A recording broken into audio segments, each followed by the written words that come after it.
For an entire generation of sci-fi lovers, Jacqueline Pearce was a force to be reckoned with. She seemed very strong on the big screen, and there were few things that could derail her performance. However, things were very different behind the scenes. In this video, we're going to discuss the untold truth about Jacqueline Pearce. Hey, before we start the video, make sure you subscribe to the channel and leave a comment below saying, "I subscribed." We're going to do our best to personally reply to your comment. A life with no mother. In most cases, when we discuss the difficult, often depressing childhoods of famous people, it's usually the father who leaves the family. However, in the case of Jacqueline Pearce, it was the mother who decided to abandon her. Jacqueline was born in 1943 in Woking, Syria, in the middle of World War II. The county of Syria had received its own dose of World War II destruction, and many things were now very difficult to get a hold of, like food and water, shelter, basic clothing. Now, both of her parents had lost their jobs shortly after Jacqueline was born, and there was little hope left for a bright future. Now, to make matters worse, when Jacqueline was only 16 months old, her mother left the family. Jacqueline says that it may have been a combination of trauma, poverty, and despair that simply forced the mother to start a new life. However, for Jacqueline, this would remain a lifelong wound. Growing up in foster care. At 16 months old, Jacqueline desperately needed a mother to provide her with food and comfort in aiding her physical and mental development. Without one, she was left with her father. Jacqueline's father lived in Byfleet and took his daughter with him. However, he was having a very difficult time finding a job and could not spend all his time taking care of an infant, as no job for a man at that time would allow a child to be brought into work. So in an effort to give her a new opportunity, her father managed to find a foster family to take care of Jacqueline. He did not abandon her, but simply needed to find a warm, decently happy place for his daughter while he spent the day at work.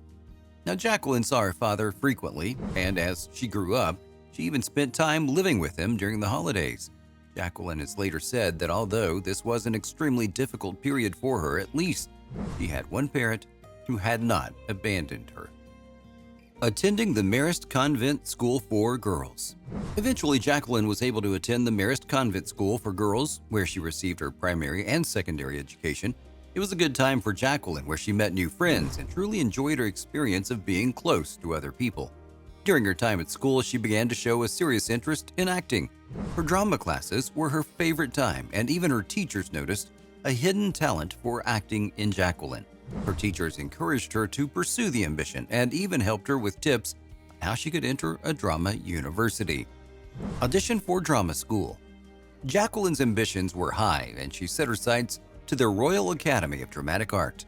She prepared for the audition for many months, and when her moment came, she was successful and earned a place at RADA along with a full scholarship. So far in life, this was the biggest opportunity that Jacqueline had ever received. She was absolutely determined to make the most of it. She successfully completed her university education in 1963 and then almost immediately received several offers for TV appearances. The beginning of a career. Jacqueline made her TV debut in the series A Question of Happiness. She played the small role of a waitress, but it was enough to showcase her talents and encouraged more and more casting directors to pay attention to her. She then had smaller roles in Danger Man, Sky West, and Crooked, and The Plague of Zombies. Now, these films were made almost one after the other and were providing a stable income for Jacqueline for the first time in her life. She was also able to use some of the money to help her father get back to his feet and thank him for not abandoning her. 5 years in Africa. Although her career was becoming very successful, Jacqueline was searching for something more to inspire her in life. She soon discovered an opportunity to volunteer in Africa with the Vervet Mucky Foundation. It was supposed to be a short stay, but the experience was so fulfilling for Jacqueline that she ended up staying for 5 full years. She later said that this experience was the most profound thing that she had ever done in her life. Jacqueline was not forgotten by the music industry while in Africa. Although she couldn't perform for any of the offers that were coming in the UK, she continued her acting talents with free performances in Africa, whose goal was to bring art and theater to the local communities. First appearance in Doctor Who.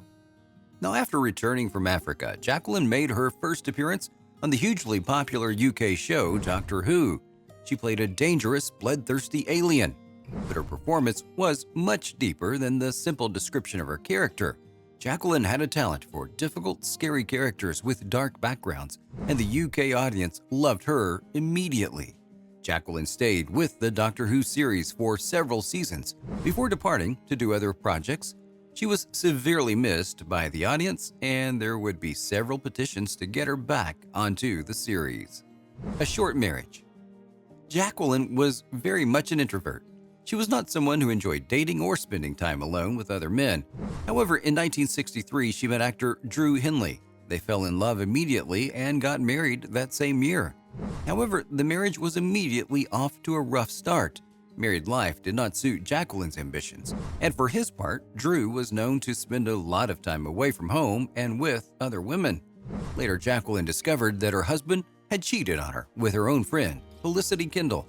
Jacqueline and Drew divorced in 1964, and he immediately moved on and married Felicity. This was a very dark part of her life with much heartbreak, and this was the only marriage in Jacqueline's life, and after it fell apart, she never married again. Most memorable role in Blake's 7. In 1978, Jacqueline received the biggest role of her career. She played Servalin, the principal villain of the series. The character was supposed to appear in only one episode, but because of Jacqueline's popularity, the character stayed for the entire series.